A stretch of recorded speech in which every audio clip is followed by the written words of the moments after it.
les tutos de Papa Monkey. Hello les monkeys, on se retrouve rapido à la maison comme dans le dernier tuto pour une petite nouveauté parce que j'allais pas vous laisser en galère à propos du démoulage parce que pour ceux qui auront essayé, vous vous rendez compte que avec un moule en plâtre, au bout du troisième, quatrième, ça commence à coller. Donc ce que j'ai fait, c'est que je suis allé chercher un vernis que j'avais à la maison, un vernis tout bonnement qu'on utilisait avec Nathan pour les activités de loisirs sur le bois et ainsi de suite pour mettre en extérieur. Et j'en ai passé quelques couches jusqu'à ce que le plâtre en fait ne puisse ce matin c'est compliqué, jusqu'à ce que le plâtre ne puisse plus boire, c'est compliqué à dire. Donc vous voyez, ça fait, bon c'est pas forcément beau, on s'en moque de l'esthétique, mais là c'est hyper lisse. Et vous verrez tout à l'heure que pour le démoulage, ça se fait comme si vous aviez huilé, sauf qu'on peut pas mettre d'huile sur du pâte. Vous pensez bien qu'il va absorber et puis après il va régurgiter et ça va faire un truc dégueu. Donc voilà, je coule ce petit leurre et après on se retrouve pour le démoulage. En sachant aussi, comme j'ai pu le voir dans certains commentaires, vigilance sur la sécurité, notamment celle-ci là, quand il y a des fumées qui sortent. Soyez équipés d'un masque prévu pour tout ce qui est gaz et pas tout ce qui est poussière, genre les groins blancs qui sont en vente pour les travaux seront d'aucune utilité sur du gaz quoi. Prenez bien vraiment des masques de protect. Là je le porte pas et surtout j'insiste là-dessus, je le porte pas juste parce que je dois vous parler. Mais sinon d'habitude je le porte. D'ailleurs je l'ai laissé dans le camion, j'aurais pu vous le montrer. C'est vraiment obligatoire, surtout si vous pratiquez cette activité avec des enfants. Négligez pas la sécurité, aussi bien pour vous que pour vos enfants. Et surtout si vous faites cette activité avec un enfant, portez des gants. Voilà, on se retrouve dans quelques minutes pour le démoulage. À toutes. Voilà, juste pour exemple, je suis allé chercher le masque que j'utilise. Vu que moi je suis pas un industriel entre guillemets, je sais pas le masque avec les doubles filtres anti-gaz ainsi de suite. Par contre j'ai pris ce type de groin en FFP3, donc ça lutte contre tout ce qui est gaz d'aérosol ainsi de suite et tout ce qui est micro-particules de poussière. Genre tous ceux qui sont dans le désamiantage, ils portent du FFP3 par exemple. Donc voilà, je vais pas rester avec le masque sur la tête, mais voilà, pour la pratique occasionnelle, d'après ce que m'ont dit les vendeurs, ça suffit largement. Et c'est aussi ce que porte Nathan, même si lui, généralement, je l'appelle quand le plastique est coulé ou quand il est mis chaud, juste pour rajouter du colorant, mais tout ce qui est partie chauffe, coulage, c'est moi qui gère pour éviter qu'il respire les vapeurs, même avec le masque. Et le coulage aussi, on le fait à deux pour éviter qu'il se brûle. Voilà. A tout de suite pour le démoulage.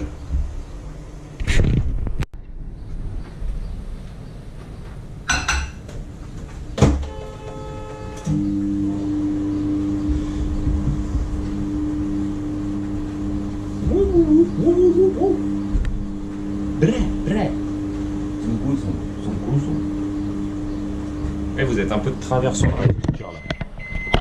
Je vais vous remettre bien.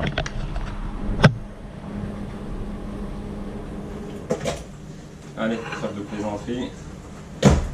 Ça, touillage. Oh là là là là. Je suis en train de préparer un gris métal là. Je sais pas pourquoi, mais je sens que ça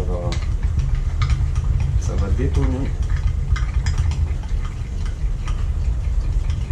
Gris métal verdâtre. Je le sens pas trop mal celui-là. Je sais pas si vous verrez. Hop. Petit 15.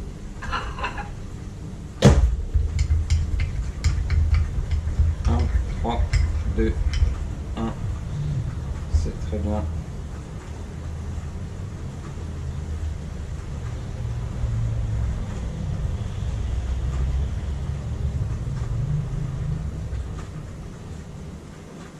ça fait une couleur.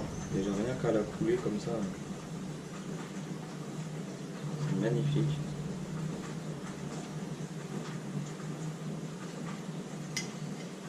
Hop. Faut pas que j'oublie de... J'ai oublié de rajouter ma louche en dessous. Pour le côté plat. Donc, je termine le coulage. Hop là, voilà, je commence à bien déborder. Là ça va vers le bas. C'est pas bon du tout. Quand ça va vers le bas, c'est que ça va pas être plat. On va juste remettre un petit 3 secondes de ce qui reste là. 1, 2, 3, 4, 5. Hop. Ok. Hop.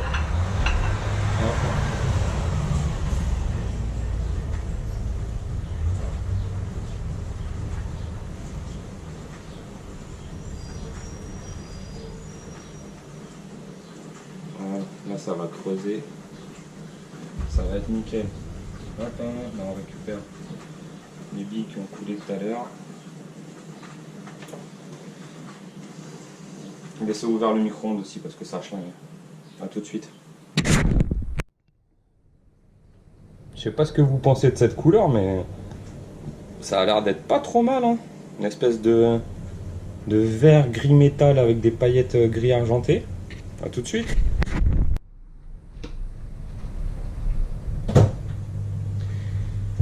Si comme moi vous en avez marre d'entendre, à tout de suite, lâchez un pouce bleu.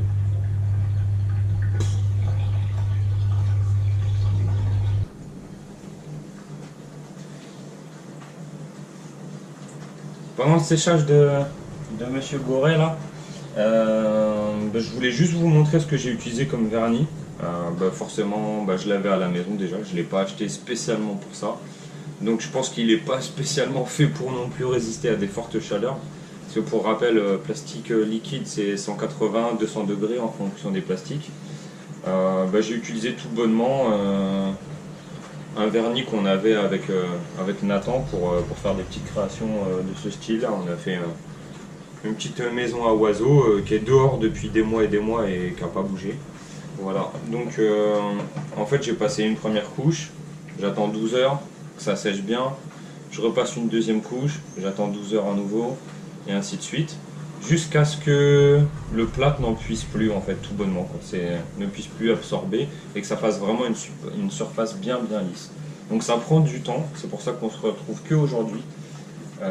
J'ai bien laissé attendre, du moins j'ai bien laissé sécher les différentes couches, pas comme j'ai pu faire à la préparation du plâtre et au coulage la dernière fois, où j'étais un peu impatient de découvrir ce que ça allait donner. Là j'ai bien respecté les recommandations, donc 12 heures entre deux couches et 24 heures pour être sec. Donc j'ai dû en mettre 4 ou 5 sur la semaine. Et puis voilà quoi, maintenant on va passer au démoulage de la dernière création. Et je vous cache pas que avant lui, il y en a déjà eu 3 ou 4 qui sont repartis dans le bécher à la fin parce que vu que j'avais pas verni, j'avais le paddle qui restait dedans ou au niveau de la bouche. Ça a été une horreur à enlever avec la petite pince pour aller chercher les tout petits morceaux de plastique dans le fond du paddle. Forcément, vu que c'est du métal, ça a abîmé mon plâtre. J'ai essayé de faire en sorte que ça me casse le moins possible mon moule. Voilà quoi, donc c'est pour ça aussi que je vous fais cette petite vidéo aujourd'hui pour éviter que vous preniez la tête. La solution est simple, le vernis de Monsieur Tout le Monde, ou alors si vous allez en acheter exprès parce que vous allez vous lancer dans du moulage en mode usine, je sais pas, peut-être qu'il faut prendre du vernis de carrossier ou enfin vous demandez à votre vendeur qui est sûrement bien plus compétent que moi ou vous. Et il saura vous conseiller le meilleur vernis par rapport à la résistance à la chaleur, tout simplement. Voilà.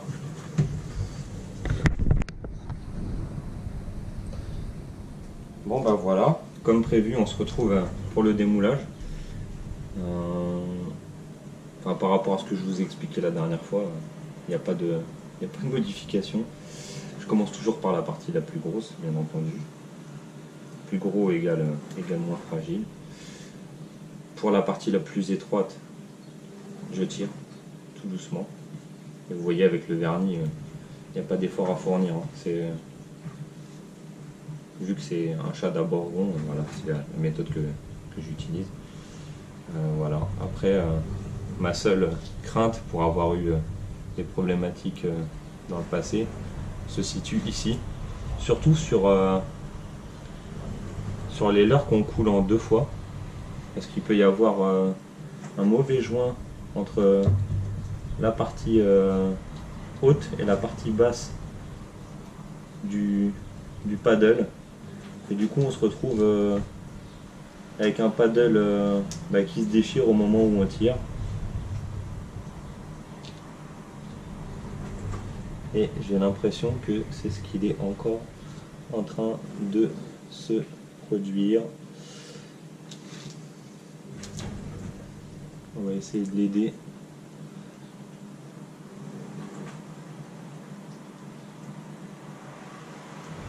Ah. Ça vient, mais ça vient mal en fait. Donc j'ai craqué un peu le paddle. C'est pas grave, je le reconnais. Enfin bref, vous voyez que au moins pour la première partie, ça a produit un truc gris métal vert.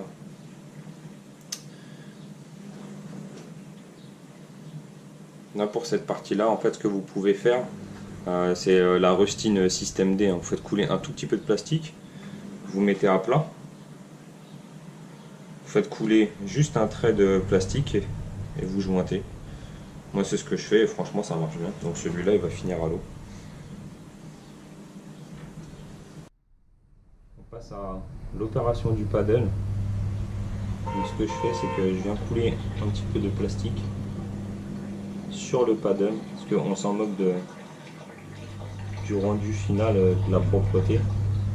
Et en fait ça va jointer naturellement. Et on viendra découper l'excédent pour les plus chichiteux une fois que ça aura refroidi, en sachant que vu la matière appliquée, du moins le peu de matière appliquée, ça va jointer très très vite. Et ce que je fais c'est que là je vais attendre juste quelques secondes, même limite je peux le tremper dans l'eau froide, ce que je vais faire d'ailleurs.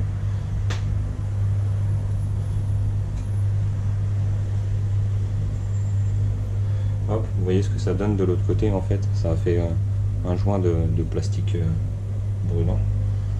Et même ce que je vais faire là, hop, pour assurer le coup, je vais venir rejointer ici, de ce côté là, parce que j'ai utilisé la pince. Là ça va bien le faire.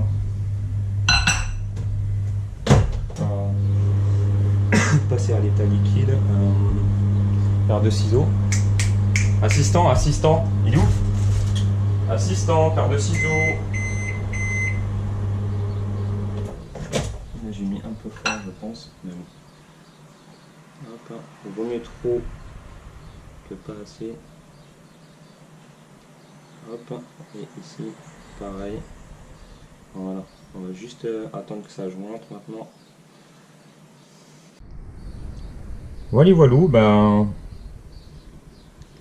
on a rejointé. Vous voyez, le résultat il est celui que j'attendais pour le dessous. Il est vert, enfin pas forcément translucide et pailleté. Sur le dessus, la couleur rendait bien mieux dans le bécher que actuellement. Donc je verrai bien après la chauffe. Et là, la rustine, vous voyez, vu que le paddle avait craqué, je lui ai fait un dessus-dessous. Un petit coup de paire de ciseaux une fois que ça sera bien froid ici. Après pour ceux qui veulent vraiment nickel, vous vous amusez à tailler. Perso je vais juste virer les billes latérales et basta, ça nagera nickel. À savoir que celui-là je l'ai fait avec du plastique souple qui me servait à faire les slugs avec le petit. Vous voyez, ça c'est les slugs de la marque bien connue que j'ai copié. Et du coup, il s'en retrouve que plus fluide, hein. Ça nage de ouf à la descente, hein. J'ai déjà testé celui-ci dans l'eau. Franchement, ça nage à la descente, ça nage vraiment au ralenti en mode super shallow. Ils ont plus qu'à se faire défoncer, quoi. Voilà, si vous souhaitez un autre type de vidéo, n'hésitez pas à le mettre en commentaire. D'ores et déjà, merci à ceux qui me suivent. Même si je cherche pas à devenir le youtubeur de l'année et avoir des millions d'abonnés, ça fait toujours plaisir d'avoir des personnes qui laissent un petit commentaire. Rien que pour le travail, hein, le fait de filmer, partager la passion, les astuces et puis toute la partie galère un peu que je déteste, hein, accessoirement tout ce qui est montage, hein, je le fais vraiment pour vous parce que c'est vraiment pas ma tasse de thé. Voilà, je vous ai donné tout ce que je pouvais pour réaliser ce type de leurre.